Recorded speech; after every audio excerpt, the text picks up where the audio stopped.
Mobocracy মাননীয় speaker. আসলে mobocracy শব্দটা কোনো ভালো মিনিং ক্যারি করে না। ডেফিনেটলি এটা একটা অবজেকশনেবল শব্দ।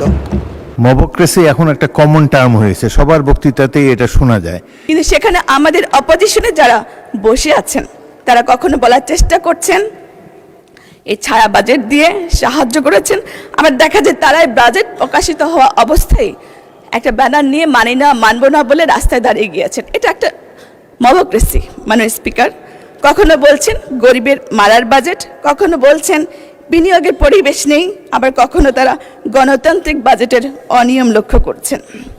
মাননীয় স্পিকার, আমি শুনেছি আমাদের অপোজিশন পার্টির নেতাদেরকে কর্মী কিংবা সাথী হতে হলে তাদেরকে অনেকগুলো বই পুস্তক পড়তে হয়, কিন্তু মাননীয় স্পিকার আমি দেখেছি তারা শুধু এই বই পুস্তক পড়ে জ্ঞানার্জন রাষ্ট্র কিংবা সমাজ সংস্কারের জন্য ব্যয় করছে না, তারা শুধু এই জ্ঞানকে বড় বাহিনী নিয়ন্ত্রণে কাজে লাগাচ্ছেন মাননীয় স্পিকার।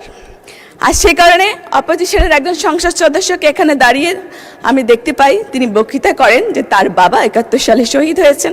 আমরা জানতে পারি পরবর্তীতে তিনি জন্মগ্রহণ করেছেন 81 সালে। মাননীয় স্পিকার, আমি বলতে চাই তিনারা যেন পরচর্চা না করে গঠনমূলক সমালোচনা করে, কারণ আমাদের প্রধানমন্ত্রী তারেক রহমান গঠনমূলক সমালোচনা করে সমালোচনাকে অত্যন্ত গুরুত্বের সহকারে বিবেচনা করেন। মাননীয় স্পিকার, একটু আগে একজন সংসদ সদস্য, নারী সংসদ সদস্য অনেকগুলো কথা বলে গিয়েছেন, বলেছেন এখানে লোকসংস্কৃতি, আমাদের সুন্দরবনে ম্যানগ্রোভ এবং কর্মসংস্থান অনেক কিছু কথা বলে গিয়েছেন। তিনি এগুলো সংস্কারের কথা বলেছেন। তিনি হয়তো আমাদের অর্থমন্ত্রী যেদিন বাজেট প্রকাশ করেছিলেন সেদিন তুমি তার বক্তৃতা শুনেননি, এবং আমাদের যে বইটা আছে সেটাও তিনি পড়েননি। আমি অনুরোধ করব তিনাকে সেই বইটি পড়ার জন্য, তাহলে তিনি বুঝতে পারবেন আমাদের প্রধানমন্ত্রী এবং অর্থমন্ত্রী সহ আমাদের মন্ত্রিপরিষদের সদস্যরা বর্তমানে যে বাংলাদেশ নিয়ে চিন্তা করছেন সেখানে তার প্ল্যানের সব কিছু বাস্তবায়িত হবে। ধন্যবাদ মাননীয় স্পিকার আমাকে সময় দেওয়ার জন্য।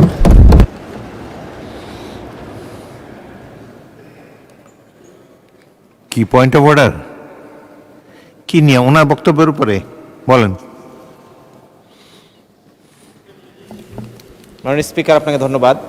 মাননীয় সংসদ সদস্য যথেষ্ট সুন্দর বক্তব্য দিয়েছেন, কিন্তু উনি ওনার বক্তব্যের মাঝে কথা প্রসঙ্গে বলেছেন যে বাজেট প্রতিক্রিয়ায় জামাত ইসলামী যে মিছিল করেছে, প্রতিবাদ করেছে, সেটাকে তিনি মবোক্রেসি বলেছেন। আমি এই শব্দটি এক্সপান্স করার জন্য আপনার মাধ্যমে অনুরোধ করছি। মাননীয় সদস্য, এটা কোনো অশ্লীল শব্দ না। আপনার যখন বাজেটে বলার টার্ন আসবে তখন এটা ভালোভাবে জবাব দেবেন, এখন এটা এক্সপান্স করার মতো কোনো কিছুই না। আসলে মবোক্রেসি শব্দটা কোনো ভালো মিনিং ক্যারি করে না। ডেফিনেটলি এটা একটা অবজেকশনেবল শব্দ, এবং আমার ধারণা তিনি খেয়াল করলে এটা বলতেন না, বেখেয়ালে বলে ফেলেছেন। কারণ এই ধরনের বাজেটের প্রতিক্রিয়া আমরাই করি নাই প্রথম, এর আগে সেভারেল টাইমস আমরাও করেছি, বিএনপিও করেছে, অনেকেই করেছে। তাইলে কি সব কিছুই মবোক্রেসি ছিল? আমার মনে হয় যে এই শব্দটা এখানে বেমানান এবং এটা এক্সপান্স করাই উচিত। ধন্যবাদ আপনাকে।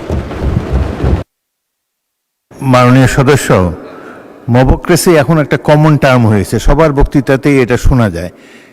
তো এটা কোনো অশ্লীল শব্দ না। মবোক্রেসি এটা অসংসদীয় কোনো কিছু বলে আমি মনে করি না।